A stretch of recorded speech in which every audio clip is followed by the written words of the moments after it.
On va passer aux actus de PA maintenant et j'ai plein de choses à vous dire. Et il y a un coup de gueule. Il y a un coup de gueule, c'est les actus de PA, c'est maintenant. On va commencer avec mon coup de gueule d'entrée de jeu. Boum, direct, ça rentre dedans, je rigole pas. Il est mec, vous avez le regard. Là, c'est des actus de PA, je peux vous dire. Je suis très énervé. Non, ça concerne Monopoly, une nouvelle qui est sortie il y a quelques jours sur Monopoly. Est-ce que vous savez ce que c'est? Quel plaisir. Quand tu me parles de ça. Non, le nouveau. Non, mais la nouvelle version donc de Monopoly qui a été dévoilée en plus au moment où on faisait Popcorn la semaine dernière, donc on n'a pas pu en parler. Qui est donc supposé célébrer les femmes puisque c'est Madame Monopoly. Sauf que moi, j'ai pas trop aimé le principe. Donc juste en gros, c'est au lieu d'être Monsieur Monopoly comme d'habitude, c'est Madame Monopoly, ce qui ça est plutôt cool. Elle investit donc dans les entrepreneurs et inventrices, ce qui fait qu'il y a plus du tout de propriété et tout, donc pourquoi pas. Les joueurs, ils achètent plus des maisons ou des immeubles, mais des innovations créées par des femmes, typiquement comme le Wi-Fi ou le chauffage solaire. Okay. Donc sur le papier, je trouve ça cool parce que ça met en avant justement ce que les femmes ont pu créer. Ça change un peu le jeu, qu'on saurait pas forcément. Typiquement, qui est l'inventrice du Wi-Fi? Yes. Wi-Fi quelque chose, non. Wi-Fi girl. Eddie Lamar qui était là, qui a été repris ensuite comme invention, mais la base c'était Eddie Lamar. Après, ça veut rien dire inventrice. Qui est donc généralement. Après, elle était chaude. Actrice de cinéma. Ça veut rien dire, mais oui, c'est elle qui est au fondement de tout le projet. En gros, elle a créé le système donc de communication, parce que je me suis renseigné un peu, qui est applicable donc aux torpilles radioguidées et tout, et en fait c'est la base de tout ce qui est GPS, Wi-Fi, c'est un peu. Ça vient de militaire à chaque fois. C'est ça, la base un peu de tout. Mais du coup, là où intervient le coup de gueule, c'est que les femmes vont démarrer avec plus d'argent que les hommes. Donc du coup, dans ce jeu. Pourquoi tu me regardes? Non, mais je regarde globalement. Je regarde globalement. Et ce qui va se passer, c'est donc à chaque fois que tu passes par la case départ, si t'es une femme, tu prends donc plus d'argent. Ce que je trouve absolument terrible, pour être honnête, parce que je trouve ça un peu dommage. Enfin, l'idée de base est pas mauvaise, parce qu'en gros, c'est pour noter qu'aux États-Unis, les femmes gagnent 19% de moins en salaire que les hommes. Donc ça, ce qui est une réalité hyper triste et qu'il faut changer. Alors pourquoi les faire partir avec plus d'argent, puisque ce n'est pas la réalité? Moi, je sais pas. Moi, je trouve ça. Est-ce que c'est pas justement pour faire passer entre guillemets un message? Mais elle est où l'égalité? C'est juste ça, quoi. Il y a zéro égalité. Je trouve ça, mais on a refait la bonne paye où les femmes touchent un peu moins parce que c'est plus collé à la réalité. Ok, mais un Monopoly où on démarre avec plus d'argent, il y a rien de valorisant pour nous, quoi. En fait, ce que je disais, c'est qu'en fait, on est dans une société où de plus en plus, on essaie de compenser les inégalités, en fait.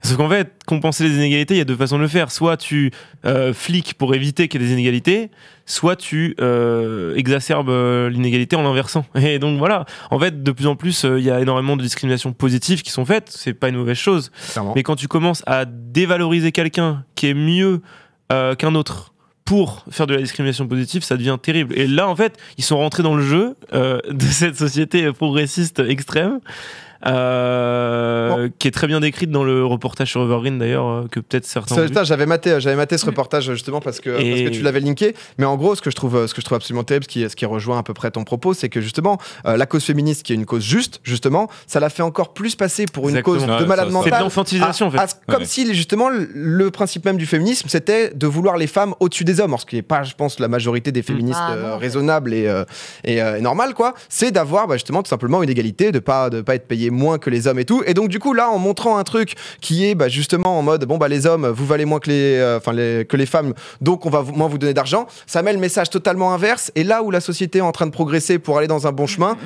Non, mais j'imagine, mais tous les mecs un peu justement qui ont déjà du mal avec le progrès, que ça aille à égalité, le moment où tu te dis attends, comment ça, moi j'aurais moins de billets que toi là, enfin tu vois, les gars, ça va les faire câbler, et je trouve que c'est un peu dommage. Donc j'ai trouvé ça con. Il y a beaucoup disaient que c'était très marketing pour que justement vendre à tout prix aux femmes, mais je trouve ça con parce que l'idée de base est pas nulle, tu vois, de Madame Monopoly où justement t'achètes les inventions des femmes, c'est vraiment une bonne idée, mais derrière c'est il y a du bon et du très mauvais, quoi. C'est ça. Et ça a été repris d'ailleurs typiquement le site Mademoiselle qui dit à peu près le même truc, quoi. Je me demande si cette règle ne dessert pas le côté féministe de cette nouvelle version. J'ai bien peur que ça amène certains à se conforter dans l'idée que les féministes veulent la supériorité. Et c'est bien pour dire, quoi, tu vois, que c'est un peu con et ça fait encore un débat pas ouf. Non, mais il y a une grosse question de la légitimité. En fait, il y a des femmes qui sont des vraies féministes pour le coup, donc pas ravagées, qui du coup se retrouvent dans des situations illégitimes où elles se disent mais pourquoi je toucherais plus. Enfin, il y a vraiment des situations des fois où ils exacerbent à fond le fait de se dire ok, je vais prendre cette femme plutôt qu'un homme parce qu'il nous faut une femme, des trucs comme ça en fait. Genre c'est la question. Au bout d'un moment, la question elle s'est posée pour moi aussi. Oui, c'est sûr. Je suis la seule fille de ce plateau. Est-ce qu'on doit prendre une fille parce qu'il faut une fille?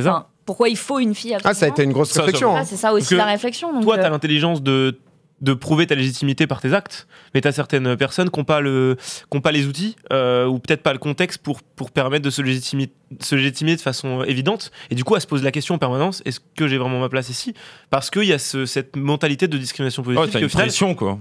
Rend encore plus flagrant les inégalités en fait. C'est un peu ça, et je pense que ça crée aussi des extrêmes même du côté homme, tu vois, du coup les hommes qui se disent putain on va être persécutés, les femmes veulent qu'on soit veulent nous dominer de ouf, est-ce qui crée le truc de on s'arrêtera jamais, ou juste je pense que la majorité des hommes aussi veulent ça, que les femmes et les hommes soient juste considérés de manière égale. J'ai une étude qui est sortie il y a pas longtemps, je suis désolé j'ai pas les stats exactes parce que je pensais pas y en parler aujourd'hui, mais en gros c'est une stat qui montre que dans une société, dans une entreprise, sur genre 100 personnes, il y a une grande majorité des personnes qui demandent leur salaire ou qui demandent à changer leur salaire, qui sont des hommes. C'est-à-dire qu'en fait, on se rend compte que certes les femmes sont, si on regarde les statistiques finales, elles sont moins payées que les hommes pour le même job, mais on se rend compte aussi que plus d'hommes osent demander à changer leur salaire. Donc en fait, ça pourrait aussi expliquer en grande partie le fait que peut-être cette disparité, cette disparité de trucs, de thunes pourrait aussi venir du fait tout simplement que les femmes se sentant moins légitimes à cause de cette disparité n'osent même pas demander leur salaire ou demander à changer leur salaire. Parce que du coup elles se sentent bloquées et ça continue à perpétuer le problème. Alors qu'en fait, si ça se trouve, si à demander autant que les hommes des augmentations quand elles pensent le mériter, ou tout simplement demander leur salaire à l'embauche, parce que des fois des femmes ne demandent même pas leur salaire avant de signer leur contrat, c'est catastrophique cette statistique, et je les ai pas exactement mais il faut se renseigner sur ça, c'est sorti il y a une semaine, et on se rend compte que peut-être il y aurait moyen d'inverser ces valeurs juste par avoir les couilles d'aller demander. Enfin, j'ai dit. Ouais, mais c'est plus aussi, c'est un truc de société qui doit évoluer et qui prend un peu de temps malheureusement, mais voilà, c'est un bouleversement de société qui est nécessaire et qui doit se faire. Mais c'est clair que là, tout d'un coup, inverser la vapeur de l'autre côté, et que ça, c'est ce que personne veut de l'égalité. C'est ça par contre, c'est ce qu'on veut. On va enchaîner avec une autre stat, un truc un peu plus léger. 112 millions. 112 millions, qu'est-ce que ça pourrait être? C'est pas de l'argent, c'est un nombre d'humains. Qu'est-ce qu'il pourrait y avoir 112 millions? C'est ce mois-ci que ça s'est passé, 112 millions. C'est des joueurs. C'est quel jeu? Bang Bang, est-ce que ça a suivi? League of Legends? Spécialiste des jeux vidéo, vous. Minecraft. C'est avec la reprise et tout. Hein. Exactement, le chat qu'il avait. Minecraft, c'est donc 112 millions de joueurs actifs ce mois-ci. Genre là ouais, exactement. Il y a eu donc 176 millions de copies vendues quand même pour Minecraft dans le monde. En début 2017, donc il y avait 55 millions, 91 millions en octobre 2018, et là, désormais, c'est plus de 112 millions chaque mois. Ça remonte de dingue quand même. Ça veut dire qu'il y a 2 tiers des gens qui ont une licence du jeu qui jouent au jeu? Alors, ce qui est un peu différent, c'est qu'en gros, en Chine, ça a été ouvert en août 2017, Minecraft, et en fait, c'est en free-to-play. Ce qui fait que c'est 176 millions de copies vendues, donc achetées, et à côté... c'est la Chine qui fait les stats, tu sais, sur... ils sont pas mal, ouais. Ils ont passé le cap des 200 millions en mai dernier. Donc, forcément, les Chinois sont là en nombre. Et il y a la responsable de franchise Minecraft qui a dit les joueurs reviennent sans cesse, c'est toujours pas le jeu au premier plan, parce qu'il y a beaucoup de bons jeux qui continuent de sortir, mais c'est celui vers lequel les joueurs adorent revenir. Ouais. Et c'est un peu ce qui se passe au final. PewDiePie qui a refait une vidéo, il y a maintenant plein de gens qui font justement du Minecraft. Et va y avoir Minecraft Earth, je sais pas si vous connaissez, qui est en gros un peu le Pokémon Go. C'est de mission un peu de Pokémon. J'ai vu 2-3 screens où c'est pas des screens exacts du jeu, mais ils en parlaient comme quoi ça allait être une révolution. C'est un peu ça, ouais. C'est en bêta. C'est en bêta là pour l'instant, et en gros le principe c'est du coup de réalité virtuelle où tu vas pouvoir construire, donc ils disent des chefs-d'œuvre à taille réelle avec des gens, je sais pas, c'est en bêta pour l'instant. Moi j'avoue que ça me chauffe pas trop. Ça peut marcher de dingue. Hein, c'est la licence Minecraft. Ouais, c'est la licence Minecraft où du coup, je sais pas, tu dois te regrouper et tu dois pouvoir construire, je sais pas. Parce que Minecraft, si vous voulez, on se fait ça un mardi. Hein. On se fait un petit volcan, un petit quelque chose. Mais pourquoi pas? Je sais pas si ça va marcher, mais il y a eu Pokémon là qui a sorti son jeu. Alors, c'est un peu différent, c'est un gacha. Mais Harry Potter, c'était sorti. Je crois pas que ça ait marché de dingue, par exemple, sur la sortie. Il est sorti ce jeu? Ouais, il est sorti, je crois. J'ai pas entendu plus de bruit que ça. Dites-moi le chat ou quoi, je veux pas dire de conneries, mais il me semble qu'il était sorti et que ça a pas trop marché, non? Alors le même studio que Pokémon Go? Je sais pas si c'est Niantic ou qui faisait mais il est sorti et je crois que c'est vraiment pas un buzz, quoi. C'était sorti en juin. Moi j'ai même pas entendu parler. Donc c'est pour dire, je pense qu'on est vraiment passé à côté genre de jeu. Mais après Minecraft, il faut se dire que c'est la licence, enfin genre nous si ça nous parle, ça parle encore à la génération d'avant. Dès que t'as un PC ou quoi, ou même maintenant sur Xbox, moi je sais que mes petits cousins jouent encore à Minecraft, tout le monde joue à Minecraft en fait. Ils pourraient faire des pop, ils font tout en dérivé, ça marche tout le temps en fait. Ouais. Donc une appli, un jeu, ça marchera aussi. Ouais, c'est bac à sable quoi. C'est-à-dire que tu peux faire ce que tu veux. C'est illimité quoi. Et forcément, ça, tout le monde y revient. Ouais, les gens disent que c'était pas fou. C'est vrai que moi j'imaginais les gens avec leur téléphone s'envoyer des extraviamus des petites baguettes ou des trucs de ouf. Mais honnêtement, ça avait pas l'air ouf. Ouais, les gens. Hytale du coup. Je sais pas, c'est Hytale. Si, je crois que c'est ça. C'est le successeur de Minecraft. A priori, il y avait un projet de fou, des screenshots de malades. En fait, ça devait être le successeur de Minecraft en mode monde ouvert, pareil, un petit peu pixelisé avec des cubes, pareil, vraiment une copie. Et quel était l'apport, la nouveauté? Mais l'apport, la nouveauté, c'était les boss, des combats épiques, des aventures. Genre l'Ender Dragon, on attend, il arrive, c'est le futur. Les gens ont l'air hype en tout cas. Ouais, il y a vraiment une hype de fou, mais là, ça fait un an. C'est en dev, les gens disent. Ça fait un an que c'est un peu le plat, on n'a pas de nouvelles, et c'est dommage parce qu'il y a un an, je te jure que tout le monde parlait que de ça dans la communauté Minecraft. Moi, j'en avais entendu parler alors que je joue pas au jeu. C'était hallucinant. Les screenshots donnent tellement envie, en plus, c'est un petit peu plus cartoon, plus accueillant pour le nouveau joueur et ah ouais, ça avait l'air d'être un truc de fou. Avec des kills, des bails. Je connaissais pas du tout, j'ai jamais entendu parler. Des bails un peu MMO, tu vois, en plus. Ouais. Ok, ouais, donc très monde ouvert et tu fais un peu ce que tu veux, quoi. Ouais. Bah écoute, on verra ça à Hytale, donc HYTALE, si jamais vous connaissiez pas non plus. On va enchaîner avec un inventeur que j'ai trouvé très très cool. J'ai pas forcément de petite devinette pour vous, mais en gros, c'est un aveugle qui a donc inventé donc une canne intelligente, qui utilise donc Google Maps pour aider les personnes malvoyantes à marcher. Ça s'appelle WeWalk. Donc le créateur, il a dit actuellement nous parlons de voitures volantes, mais des personnes n'utilisent qu'un simple bâton. En tant qu'aveugle, quand je suis à la station de métro, je ne sais pas quelle est ma sortie, je ne sais pas quel bus s'approche, quel magasin se trouve autour de moi, et ce type d'information peut être fourni avec le WeWalk. Donc en fait, c'est un truc avec haut-parleur qui va te dire, j'imagine, si tu le précises un peu, par exemple, je sais pas, peut-être les magasins qui sont autour de toi ou quoi, mais c'est vrai que des informations que nous on se rend pas forcément compte, les voyants, mais qui peut être très utile, et j'ai trouvé ça super cool comme innovation, et ça a l'air de plutôt bien marcher. C'est $500 quand même la canne, donc ça rigole pas, mais voilà. Assistant vocal, Google Maps, capteur qui envoie des vibrations pour avertir d'un obstacle au-dessus du niveau de la poitrine, ça fonctionne aussi avec Bluetooth, et honnêtement, après je trouve ça abusé quand même, 500 balles en fait, parce que je comprends qu'après c'est de l'innovation, mais entre guillemets ces gens-là ils en ont besoin de base, c'est censé être net, tu vois. Alors après je sais pas si l'industrie et tout le market qu'il y a, le market c'est pas le bon mot, mais autour du handicap, rien que le prix d'un fauteuil roulant, c'est hallucinant. Il y a des trucs je sais pas s'il y a des aides ou quoi, ce qui est même remboursé. Alors je pense que ça clairement ça l'est pas, parce que c'est abusé, tu vois, quand même le gars, le pauvre déjà de base il peut pas marcher, à quel moment il est censé payer 2000 balles son siège roulant, tu vois, genre ça m'a toujours fait halluciner. Mais c'est vrai qu'en voyant ça, je me suis rendu compte aussi ce que c'était. Il y a plein de villes où ils t'annoncent par exemple les sorties de métro et tout. Dans les métros parisiens il y en a certains, mais pas tous, et c'est vrai que tu dois être en mode soit tu dois compter les arrêts, mais tu sais pas tout simplement, t'es perdu ou t'es obligé de demander. La dernière fois j'ai vu un aveugle avec une canne. Pourquoi tu tapes une barre en disant ça? Qu'est-ce qui s'est passé là tout d'un coup? En fait j'ai réalisé à quoi servaient les petits picots juste devant les escaliers, tu vois. Ah bah ouais, je suis trop con, j'étais en mode mais c'est vrai qu'il y a ça, mais tu sais tu fais pas attention, tu vois. Quand t'as pas de soucis, c'est clair que je me suis dit mais il va se péter la gueule. Je le vois se rapprocher d'escalier, je me fais on court à la catastrophe.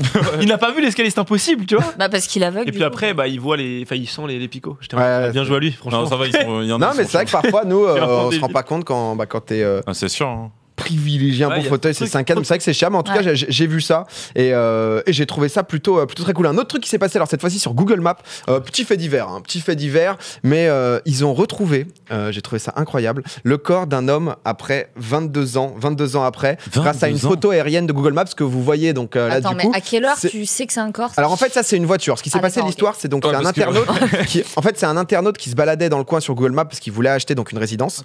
Et en fait, il est tombé sur une trace blanche, donc en l'occurrence ce qu'on voit ici, qui est donc la voiture. Selon les premiers éléments de l'enquête, donc du coup, il s'appelle William Earl Moult. Il a été signalé disparu en 1997. Il avait perdu le contrôle du véhicule pour terminer dans l'étang. Le véhicule avait déjà été visible sur les photos de 2007, mais personne l'avait remarqué avant 2019. Et il y avait donc le squelette à l'intérieur. J'ai trouvé ça genre à la fois t'es chelou, what the fuck, et je me suis dit je vais vous en parler. Je me suis dit c'est pour vous. Moi je vois ça, j'achète plus dans le quartier, quoi. Clairement, je me dis il y a tellement de trucs autour de nous qu'on sait pas, tu vois. Et il y avait eu à un moment donné, je sais pas si c'était fake, mais il y avait eu à un moment donné un corps qui avait été retrouvé aussi sur un espèce de ponton. Genre ça faisait grave penser limite à un film à la Vendredi 13. Pareil, le gars se baladait sur Google Maps, il commençait à checker et de haut tu voyais le sang qui commençait au début du ponton et en fur et à mesure tu zoomais sur Google Maps comme si tu faisais un GeoGuessr, quoi. T'approches et en vue panoramique, quoi, tu voyais le corps aussi. Donc on me dit que c'était fake. Ça c'était un petit fake. Donc là c'est la première fois, ça veut dire que il y a vraiment un usage de Google Maps. Un usage de Google Maps map qui sert à quelque chose. Enfin, on se comprend. Après, Mais- pour les crashs d'avion, ils ont retrouver des sollicité les gens à aller sur Google. Non, mais en vrai, c'est incroyable. À mon avis, ce qu'on peut retrouver. Ah ouais, c'était le truc de bois mouillé, je me souviens. Ouais, Je me souviens de cette histoire. Mais Et ça tout me le fait monde- bader parce que tu te disais, waouh. Pendant une semaine, tout le monde était en mode c'est vrai et Ouais, tout, et au final, c'était une histoire fake. Mais voilà, j'ai vu, moi, c'est ça, les actus de PA, des petites infos par-ci par-là. D'ailleurs, en info par-ci par-là, si on regarde un peu Marie derrière, on a quand même Hubert Bonisseur de la Batte, juste derrière OSS 117, qui va revenir. OSS 117, alerte rouge en Afrique noire, ça va sortir en 2021. Ça va être Nicolas Bedos qui va réaliser. Et c'est sorti tournage donc novembre et normalement février 2021. Moi j'ai été très très fan d'OSS 117. Alors je sais pas jusqu'où ils vont pouvoir aller parce que la société a quand même pas mal changé sur l'humour noir, sur le second degré, sur tous ces trucs. C'est vrai que là le 2 il sort parce que alerte rouge en Afrique noire, tu te dis tout de suite qu'il va y avoir des trucs un peu border quoi. Non mais c'est obligé, mais c'est trop marrant. Mais je sais pas du tout, on va voir Bedos qui réalise, mais en tout cas pareil, je vous donne l'info. On va finir avec de la mémoire, un caissier qui a été arrêté, un caissier japonais, 34 ans, le crack ultime. C'est-à-dire que dans ta vie, tu peux rencontrer des cracks. Lui, c'est le crack ultime. Il s'est fait arrêter parce que le mec, il a mémorisé 1300 donc cartes bleues, enfin les numéros de cartes bleues des clients. Il a une mémoire photographique monstrueuse et en fait, à chaque fois, il est juste là, vous pouvez le voir. Le gars retenait tous les chiffres et donc 1300 cartes. La police ne peut pas encore estimer le nombre exact de cartes utilisées pour lequel il a fait des achats derrière. Pourquoi il a le drapeau français sur son pull déjà quoi. Il nous représente. Il représente. Mais le gars, parce que je sais pas comment ça marche, mais tu sais, donc soit c'est parce que t'es genre tu mets ta carte, donc du coup il a aucun contact. Soit il mettait la carte, mais du coup dans ce cas, même s'il met la carte, faut retenir tous les numéros, date d'expiration derrière le crypto. Comme ça, il la met, c'est fini, je pense à mon avis. Ah ouais, mais 16, c'est quoi, c'est 16 chiffres, 4 x 4, ouais, c'est 16. Il y a 16 plus 3 plus 2. C'est pas forcément les mêmes cartes que nous. Ah, c'est vrai aussi. Peut-être ils ont des codes plus courts ou alors ils ont des cartes différentes. Tu peux payer avec ta carte de métro. Pourtant ils sont plus, il doit avoir des codes plus longs. Ah ouais, mais j'ai vu ça. Il est balèze le mec, t'imagines 1200 cartes, il a dû se faire plaisir. Ah ouais, mais genre il devait être là en mode tu veux quoi toi aujourd'hui. Et il s'est fait choper parce qu'il tentait d'acheter des bagages, donc du coup avec les informations volées, donc au final il a dû se mettre tellement bien, avec 1000 cartes, je sais pas ce qu'il a fait. Ah mais 1000 cartes ouais. Et ça me fait finir sur la dernière petite actu. Je suis tombé sur une vidéo incroyable du championnat du monde de mémoire justement, parce que j'ai vu ça, donc j'ai fouiné. C'était lié, ouais. Les mecs, c'est vraiment des monstres. Lui, là, celui qu'on voit à l'image, c'est Marvin Valonius, c'est un Danois. Donc du coup, ça a eu lieu, je crois, en Chine. Ils se rappeler des cartes. Ouais, en gros là, c'est des cartes. Donc du coup, à trier où il va falloir ressortir justement exactement la même combinaison. Wow. Il y a aussi d'autres épreuves, typiquement mémoriser donc par cœur. En fait, t'as une épreuve, si je dis pas de bêtises, où il faut mémoriser donc 5000 chiffres. T'as 1 heure pour mémoriser les 5000 chiffres à la suite. C'est-à-dire que vraiment, tu dois. C'est toute une série de suites où j'avais reçu Fabien Olicard sur Énergie qui nous expliquait qu'il faut se faire des histoires avec, etc. Le mec, donc 1 heure pour mémoriser, 1/4 d'heure pour restituer. Il en a sorti 2665. Oh là là. Mais après, là, c'est plus les méthodes de Fabien Lecard. Hein. Ah bah les méthodes de Fabien Lecard, c'est Ah bon Non mais sans blague, mec. ce que je veux dire, c'est que c'est même pas une variante. C'est genre, ils ont un cerveau qui est pas fait pareil, tu vois. Ah non, mais là, c'est Genre, clair. ils ont un fonctionnement différent. Ils sont synesthètes. Enfin, voilà, la synesthésie, c'est c'est d'avoir un sens qui marche avec un autre. En gros, de manière dégrossie. Mais là, par exemple, pour compter autant de cartes, il est obligé de se raconter une histoire et de voir autre chose. Et c'est pas lui qui a eu le record de cartes. C'est un Américain qui a retenu donc l'ordre par cœur de 28 paquets, soit 1456 cartes. Oh là là, le crack. Par cœur justement enchaîné, mais je trouve ça ouf. Et donc du coup, ça a lieu chaque année. Le gagnant remporte 30 000 € et le titre de maître de la mémoire. Mais je peux te dire que quand tu arrives en conférence de mémoire et que tu es là, je suis le maître de la mémoire. Je peux te le dire là, mon pote, que tu dois mettre une pression à tous les gens autour. C'est tellement chaud. Et ce qui est incroyable, c'est que dans le petit reportage, la vidéo, qu'il y a un Français qui a essayé de le faire et tout, genre qui Il s'entraîne. a fait 3 cartes le mec. C'était terrible parce que tu sens que tu crois qu'il est déter de ouf et tout. Il en a sorti 90. Ah, déjà, ce qui est déjà bien, tu vois. Insane. Mais t'as une petite déception quand même. T'as ce petit moment de. Mais ces gens-là sont interdits de casino. Oui, parce qu'ils peuvent compter les cartes ou quoi. Mais non, tu peux plus compter les cartes dans les casinos. Ah ouais, tu me diras. Attends, ça a été patché. Ouais, ça a été patch en fait. Non mais ça fait un gros patch. Il a dû se ranger. Ça fait environ, je me rappelle, parce que quand j'étais petit, j'avais genre 15-16 ans, je m'étais mis en tête que dès que j'allais avoir 18 ans. Non, c'était pas ça, justement, j'avais 17 ans et genre 11 mois, j'étais en vacances en juin, parce que c'est mon anniversaire, c'est 28. Casino de juin, Et en fait, je m'étais dit, je vais avoir mon anniversaire, je vais aller au casino pour mes 18 ans, je vais apprendre à compter toutes les cartes. Je vais apprendre à compter les cartes au blackjack, tu vois. T'avais vu un film ou quoi? Ouais, j'avais vu un film. Normal. Bah oui, mais la genre, 2-3 en fait, est bien là-dedans. je m'étais dit, c'est des maths, c'est pas difficile. Faut juste, tu sais, en plus, la méthode simple où tu comptes le sabot chaud-froid, plus un, plus deux, machin, le truc de base, tu vois. Et j'avais appris et tout, je connaissais toutes les combinaisons, je savais quand fallait faire. Et boum, il le patch. Et je te jure. Et en fait, je tombe sur des forums. 17 ans, 360 jours. Pardon, vas-y, raconte. Et je tombe sur des forums où ils expliquent qu'en fait, il y a une liste noire des casinos. Donc ça, c'était il y a 9 ans. Donc c'était en 2010-2011. Et il y avait une liste noire des casinos français qui avaient des mélangeurs de cartes automatiques. Et ils expliquaient qu'en fait, c'était des machines qui coûtaient 35 000 €, qui avaient des lecteurs optiques. Donc les machines sont capables de faire des statistiques sur quelles cartes sortent dans quel ordre et de le remélanger dans un ordre plus favorable pour la banque. Ah ouais, carrément. Et pour qu'en fait, l'espérance possible de gain soit toujours inférieure à 50%. Ouais, c'est limité. Ouais, que ça soit toujours en faveur de la banque. Parce que par exemple, la roulette, c'est quoi? Il y a 37 chiffres possibles. Ah, mais le casino gagne toujours. Tu peux multiplier ta mise que par 36. Donc tu as une chance sur 37 de faire x 36. Donc ton espérance de gain, elle est de moins 1,3%, tu vois. Un petit 48,7. Ça dit, ça m'est arrivé 2 fois en 3 passages casino. Donc, au final. Et du coup, tu peux pas. Tu peux absolument pas. Impossible. Au casino, tu ne peux pas gagner. Martingale, ça marche pas. Machin, ça marche pas. Il y a rien qui marche. Putain, l'explication. Non, mais c'est ça que j'aime ça. Tu vois, je lance un petit sujet. Je savais que la mémoire, ça allait te parler. Je me suis dit, en parlant de mémoire ici, il y a forcément une petite anecdote. Moi, j'ai pas de mémoire par contre. Hein? Moi, j'ai une mémoire nulle. Ah ouais? Ah ouais. Mais tu te souviens quand même qu'en juin, t'avais je sais pas quel âge. C'était marquant comme. Ouais, attends, il a dû passer 3 ans enfermé à faire des tutos calcul de cartes. Donc, je peux te compter les cartes. Non, mais en tout cas, les amis, voilà un peu pour les actus de PA. Comme d'hab, on parle un peu de tout, de ce qui s'est passé, de choses différentes et des petits coups de gueule, voilà, des petits coups de gueule par-ci par-là.